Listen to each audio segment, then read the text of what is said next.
Health tips Bangla YouTube চ্যানেলের এই ভিডিওতে জানব গলা ব্যথা কমানোর 5টি ঘরোয়া উপায় সম্পর্কে। তো চলুন উপায়গুলো জেনে নেওয়া যাক।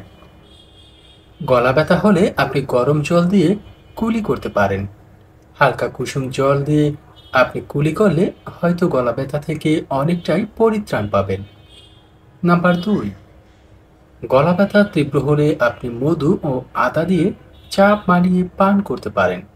এতে আপনার গলা ব্যথা অনেকটাই কমে যাবে। স্টিম ইনহেলেশন, গরম কোনো পানি আপনি গরম করে তার থেকে হালকা ভাপ নিতে পারেন। তালিকা তৃতীয়, চতুর্থ, লবঙ্গ তেল, গলা ব্যথা করলে গলার উপরে আপনি লবঙ্গ তেল ম্যাসাজ করতে পারেন।